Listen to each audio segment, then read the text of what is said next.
जानना चाहता हूं कि इतनी प्रक्रिया आगे बढ़ रही है और लोग अब तो एफआईआर हो चुका है, इन्वेस्टिगेशन ऑन है, कभी भी गिरफ्तारी हो सकती है।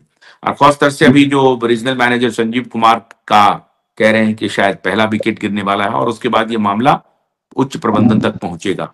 तो क्या प्रबंधन इस पर कुछ संवेदनशील हो रही है, कुछ कम्युनिकेशन करना चाहती है निवेशकों के साथ, या उनका जो रवैया है वही रहेगा? नमस्ते सर, आवाज आ रही है? जी आ रही है, बिल्कुल आ रही है। नमस्ते सर, प्रबंधन अपना पहले भी काम कर रहा था, प्रबंधन आज भी अपना काम कर रहा है। प्रबंधन के पहले भी जू रैंक थी और आज भी जू रैंक थी। प्रबंधन ने कभी अपने हथियार नहीं डाले। सुप्रीम कोर्ट जहां कानूनी प्रक्रिया वहां प्रबंधन तैयार मिलेगा। सहारा इंडिया ने कभी भी भारत के कानून का उल्लंघन। अरे भाई, आप इतनी मजबूती से बोलते हैं कि सहारा इंडिया ने कानून का कोई उल्लंघन नहीं किया। बिल्कुल ठीक है, नहीं किया उल्लंघन। तो ये बात कम्युनिकेशन निवेशकों से करने में क्या जा रहा है? निवेशक कह रहे हैं कि हम सड़क पर उतर रहे हैं, निवेशक अदालत जा रहे हैं, निवेशक सरकारों के पास जा रहे हैं, निवेशक मुख्यमंत्री से मिल रहे हैं, निवेशक पुलिस से मिल रहे हैं, निवेशक सीआईडी से मिल रहे हैं, लेकिन निवेशक से प्रबंधन को मिलने का कोई फुर्सत नहीं है। अशोक जी, कोई डेवलपमेंट आपको हुआ है निवेशकों की तरफ से? कोई प्रबंधक की तरफ से, सहारा प्रबंधन की तरफ से? क्या पोर्टल पर कुछ एक्टिविटी बढ़ी है? क्या डिफिशियंसी खत्म होना शुरू हो गया है? अभी जो सहारा प्रबंधन के लोग जो ऑफिस में डिफिशियंसी खत्म कर रहे थे पोर्टल पर एक एप्लीकेशन फाइल करने में, क्या उसमें कुछ कमी आई है? क्या लोगों का पैसा पोर्टल के माध्यम से मिलना तेज हुआ है? क्या लोगों को 50,000 से 1 लाख रुपए तक मिलना शुरू हुआ है, या 10,000 ही बड़ी तेजी से मिलना शुरू हुआ है? अभी तक 1400 करोड़ 1500 करोड़ रुपए की ही अदायगी हुई है। क्या इस इतने बड़े अभियान के बाद, सरकार से मिलने के बाद, जन आंदोलन करने के बाद भी प्रबंधन अपने तरीके से और सरकार इस मामले पर संवेदनशील आपको दिख रही है? कुछ एक्टिवेट हुआ है? जी आशुतोष सर, नमस्कार। नमस्कार। बहुत आपका अच्छा सवाल है सर। आपके लाइव स्टूडियो में जुड़े हमारे विश्व भारती जन सेवा संस्थान के महासचिव श्री नागेंद्र कुशवाहा जी, हमारे छोटे भाई गिरिडीह जिला से जिला अध्यक्ष अरविंद जी, और भी तमाम साथी एवं आपके चैनल के जितने भी दर्शक हैं, उन सभी साथियों का मेरे तरफ से एवं मेरे संस्थान की तरफ से उन सभी साथियों को नववर्ष की हार्दिक शुभकामनाएं। सर, मैं आपको बता दूं कि आप पोर्टल की बात कर रहे हैं, डेफिशिएंसी की बात कर रहे हैं। यदि पोर्टल और डेफिशिएंसी की बात कीजिएगा तो सर, मैं एक लाइन में यही कहना चाहूंगा कि पोर्टल से भुगतान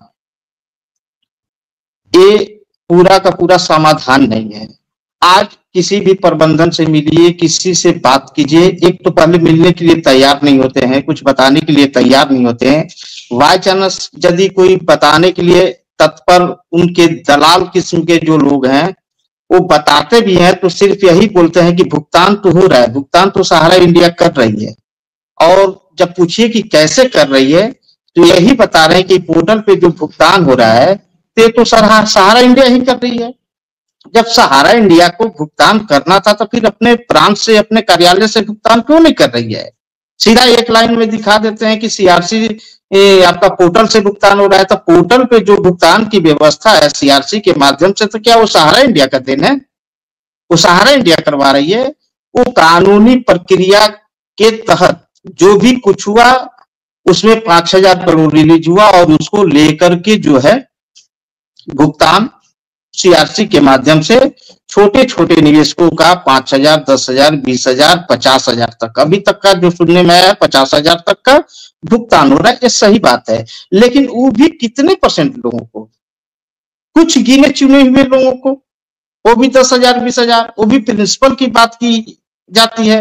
और बाकी निवेशक कहाँ जाएंगे? जिन्होंने 5 लाख जमा किया है, जिन्होंने 10 लाख जमा किया है, जिन्होंने करोड़ों रुपया जमा किया, वो लोग कहाँ जाएंगे?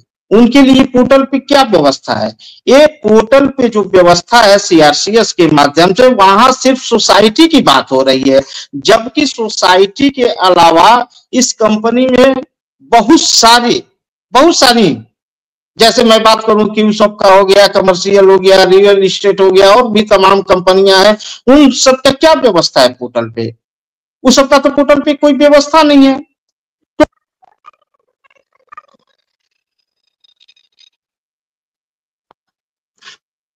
पोर्टल से तो कॉल आ गया था सर, इसलिए डिस्टर्ब हो गया।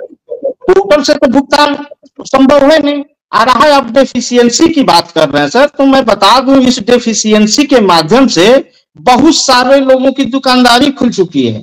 पर सर्टिफिकेट 100 रुपया, 200 रुपया, 500 रुपया लेने का लोग काम कर रहे हैं। मतलब उनके लिए एक समझिए कि लॉटरी लग गया है। सीआरसी का पोर्टल आकर के बहुत ऐसे दलाल हैं, ऐसा नहीं एक दो है, बहुत सारे हैं दलाल कि जिनका रोजगार का धंधा चल पड़ा है, और पर सर्टिफिकेट 100 रुपया, 200 रुपया, 500 रुपया लेकर के जो है धन की उगाही कर रहे हैं। एक तो हमारा कार्यकर्ता हो या हमारा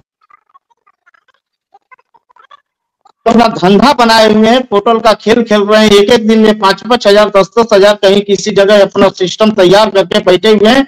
एक एक दिन में 10-10 हजार, 20-20 हजार का रोजगार कर रहे हैं, लेकिन उनको पता नहीं है कि निवेशकों की क्या पीड़ा है।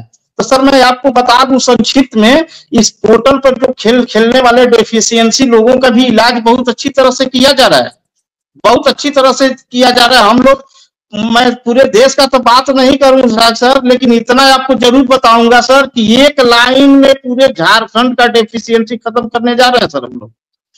जो हमारे बड़े भाई कुशवाहा जी अभी इंडिकेट की, एक लाइन में डेफिशिएंसी खत्म करेंगे सर। पूरा झारखंड का डाटा लेने जा रहे हैं। आप वेरीफाई करके तो देना पड़ेगा, देना पड़ेगा, ठीक है। पूरे मैं झारखंड की बात कर रहा हूं। झारखंड में पहले 2 जोन हुआ करता था, बोकारो जोन और रांची जोन। अभी वर्तमान समय में एक ही जोन है, रांची। जैसे हम रांची से डाटा लेंगे सर, पूरे झारखंड का डाटा क्लब होके आ जाएगा, और उनको बोलेंगे इसको वेरीफाइड करके दो, ये आपका डाटा है, आपने इतने लोगों का निवेश लिया है, इतनी मैच्योरिटी हो चुकी है, इतनी पेंडिंग है, सारा वेरीफाई करके दो, इसके बाद हम आगे बढ़ेंगे। इसके बाद पूछेंगे। इंटरेस्टिंग बात बोल रहे हैं अशोक जी, ये बहुत इंटरेस्टिंग बात बोल रहे हैं आप अशोक जी। अगर आपने डेटा वहां से, झारखंड एडमिनिस्ट्रेशन आपके साथ खड़ी हो गई, झारखंड पुलिस सीआईडी खड़ी हो गई, और उनके इन्वेस्टिगेशन के बाद आपके पास डेटा आ गया, उस डेटा को आप कह रहे हैं कि सहारा को वेरीफाई करना होगा, उसको कहना पड़ेगा कि हाँ ये डेटा सही डेटा है, ठीक है। वेरीफाई करके लेंगे सर, वेरीफाई करके लेंगे, करना नहीं होगा, वेरीफाई करके दीजिए। ये जो डाटा आप दे रहे हैं बिल्कुल सही डाटा है, बिल्कुल ये सही डाटा है, आप वेरीफाई साइन करके दीजिए। तो 2 बहुत इंपॉर्टेंट बात, बहुत अच्छी बात कहा आपने। तो क्या अगर हम पहले फेज में ये मान लेते हैं कि चलिए सिर्फ झारखंड में ये काम हो गया, और वो एक नजीर बन जाएगा दूसरे स्टेट के लिए भी, अगर झारखंड उस डेटा को 2 जगह भेजती है, एक तो अदालत में, दूसरा पोर्टल में सीआरसीएस को, कि ये है डेटा हमारा, आप जो डिफिशियंसी करके भेज रहे हैं ये वेरीफाइड डेटा है, और इस अकाउंट में अब आपको पैसा भेजना है, क्या ऐसा होगा? थोड़ा सा रोकेंगे अशोक जी। देखिए सीधी सी बात है कि जमाकर्ता पैसा सहारा इंडिया को दिए हैं, चाहे उनकी सोसाइटी हो, क्यूसॉफ्ट हो, कमर्शियल हो, सहारा को दिए हैं, न किसी पोर्टल को दिए हैं, न किसी सरकार को दिए हैं। तो पहले उनका डाटा वहां से लिया जाएगा, और जो पब्लिक के द्वारा जो डाटा हम लोग लेंगे, विश्व भारती जन सेवा संस्थान की ओर से झारखंड सरकार कलेक्ट करवाएगी। उसके लिए वेबसाइट भी डेवलपमेंट करने की बात हो रही है, जो कमीशन बनने जा रहा है उसके माध्यम से। उस डाटा को मिलान उन्हीं को करना होगा। अगर हमने आपको पैसा दिया है तो आपको मेरे सर्टिफिकेट पे लिखना पड़ेगा कि हाँ हमने लिया है, मेरे डाटा से मैच कर रहा है।